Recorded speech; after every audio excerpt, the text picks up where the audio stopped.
Hello കൂട്ടുകാരെ, നമസ്കാരം. ഇന്ന് ഞായറാഴ്ച ദിവസമാണല്ലോ. കപ്പ പുഴുങ്ങിയേക്കാം. നമുക്ക് പച്ചക്കപ്പ തൊലി കളഞ്ഞ് കഴുകി അത് നമുക്ക് കൊത്തി ചേർക്കണം. ഒരേ രീതിയിൽ വേണം കൊത്തി ചേർക്കാനായിട്ട്.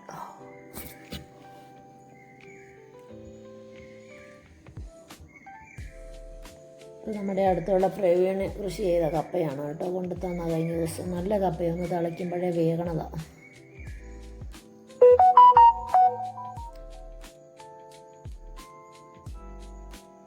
കൊത്തി ഞുറുക്കി നമുക്ക് അടുപ്പേ കയറ്റണം. വെള്ളം ഒഴിച്ച് പാകത്തിന് വെള്ളം ഒഴിച്ച് വെച്ചിട്ടുണ്ട് കേട്ടോ. 2 തള തിളച്ചാൽ അത് വേകും.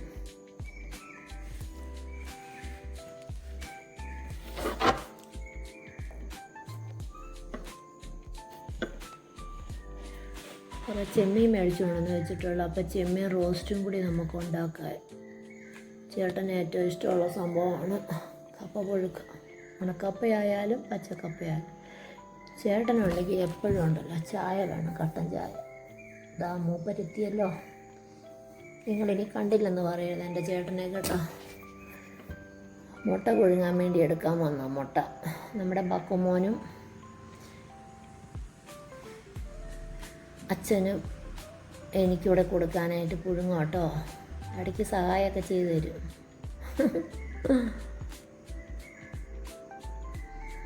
കട്ടൻ ചായ സെറ്റായി.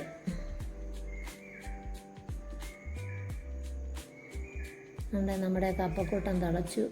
നമുക്ക് ഊറ്റിയെടുക്കാവേ. ഇങ്ങനെയാണ് ഞാൻ ഈ തലക്കണക്കൊണ്ട് കോരിയെടുക്കും.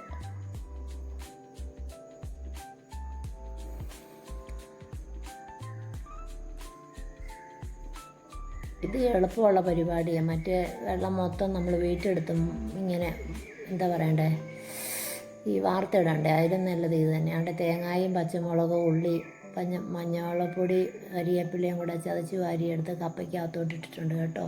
നിങ്ങൾക്കൊക്കെ അറിയാമായിരിക്കുമല്ലോ.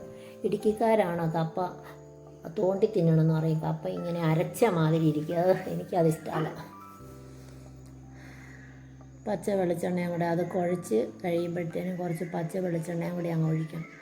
കുറച്ച് ചിക്കൻ ഉണ്ടായിരുന്നു, അത് സെറ്റായിട്ട് ഇരിപ്പുണ്ട്. വേണ്ടവരത് കൂട്ടുണ്ട്. ഇതാ നമ്മുടെ ചെമ്മീൻ. ക്യാപ്സിക്കം ഉണ്ട്, തക്കാളിക്കയുണ്ട്, ഇഞ്ചിയും വെളുത്തുള്ളിയും കൂടെ ചതച്ചതുണ്ട്, കുറേ വെളുത്തുള്ളിയുണ്ട്, കുറച്ച് ചെറിയ ഉള്ളി അരിഞ്ഞു വെച്ചിട്ടുണ്ട് കേട്ടോ. ഇത്രയും സാധനങ്ങളാണ്. പിന്നെ അതിന് വേണ്ട കൽച്ചട്ടി, നമ്മുടെ കൽച്ചട്ടി തന്നെ ഞാൻ വെച്ച് കടുക് പൊട്ടിച്ച് ഈ സംഭവങ്ങൾ അങ്ങോട്ട് വെച്ച് വെളുത്തുള്ളി ഇഞ്ചി ചതച്ചതൊക്കെ കൂടി അങ്ങിട്ട് പച്ചമണം മാറട്ടെ.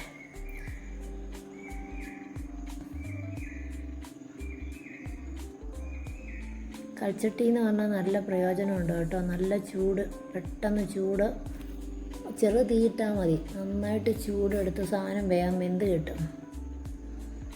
ചെറിയ ഉള്ളിയും കൂടി ഇട്ട് നന്നായിട്ട് വഴറ്റി, പിന്നെ തക്കാളിക്കായും കൂടി ഇടണം. അത് കഴിഞ്ഞിട്ട് നന്നായിട്ട് അത് സ്മാഷായി കഴിഞ്ഞപ്പോഴത്തേനാണ് പിന്നെ അവിടെ നമ്മൾ ക്യാപ്സിക്കം അരിഞ്ഞ് വെച്ചേക്കുന്ന ഇടുന്നത്.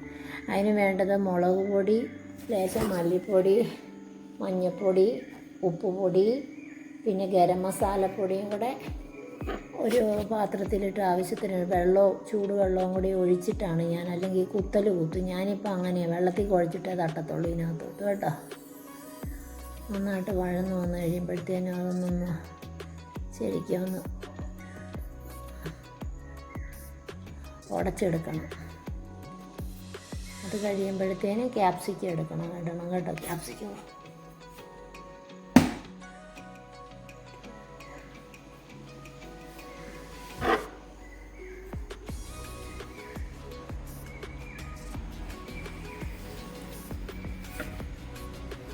കണ്ടോ, ഞാൻ പറഞ്ഞില്ലേ ചൂടുവെള്ളത്തിൽ ഞാൻ കുഴച്ച് വെച്ചേക്കുന്ന സാധനങ്ങളാണ് കേട്ടോ. ഇതാ എളുപ്പ പരിപാടി. മറ്റതല്ലെങ്കിൽ പൊടിയെല്ലാം മൂത്തും കരിഞ്ഞും പോകും. പിന്നെ ചുമ പിടിക്കും. വീട്ടിലുള്ളവർക്കല്ല, അലർജിക്കൊക്കെ ഉള്ളവർക്ക് തുമ്മൽ പിടിക്കും. ഇതിലൊക്കെ നല്ലത് ഇതാ. പെട്ടെന്ന് കുറുകിക്കോളും. ഇത് കഴിയുമ്പോഴത്തേനും വേണം നമ്മുടെ ആ ക്യാപ്സിക്കം അരിഞ്ഞതോടെ അങ്ങോട്ട് ഇടാനായിട്ട്.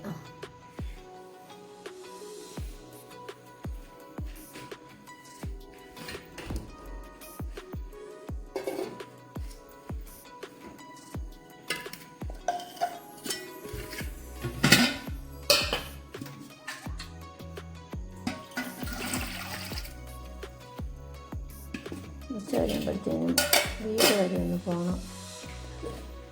അച്ഛനിഷ്ടമാണ് ചെമ്മീൻ കറി, കുറച്ച് അച്ഛന് കൊണ്ട് കൊടുക്കണം. അത് തിളയ്ക്കുമ്പോഴത്തേനും നമ്മുടെ ചെമ്മീന്മാരെ അങ്ങോട്ട് ഇടാം. ഇതെല്ലാം സെറ്റായി റെഡി പണി എനിക്ക് കൊണ്ടുതരുന്നു. അതുകൊണ്ട് എളുപ്പമുണ്ട്, കഴുകിയെടുത്താൽ മതി. നമ്മൾ നല്ല രുചിയല്ല, ചിലർക്ക് പിടിക്കത്തില്ല. ചിലർക്ക് ഗ്യാസിൻ്റെയൊക്കെ പ്രശ്നമാണ്, ചിലർക്കത് പിടിക്കുകയും. പക്ഷെ എനിക്കത് ഇഷ്ടം കേട്ടോ.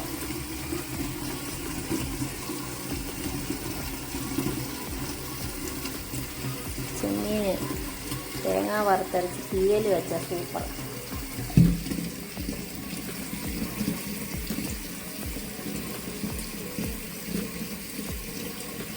അതവിടെ ഇരുന്നുകൊണ്ട് കുറുകട്ടെ. പിന്നെ അത്യാവശ്യം ഓരോരുത്തരുടെ ആവശ്യാനുസരണം വെള്ളം ചേർക്കാം കേട്ടോ. ഇങ്ങനെ കാണുന്നുള്ളൂ. എല്ലാം കൂടെ പിടിച്ച് കഴിയുമ്പോഴത്തേക്കും നല്ല ഒന്നൊന്നര കുറുകിയ പരുവത്തിലിരിക്കും.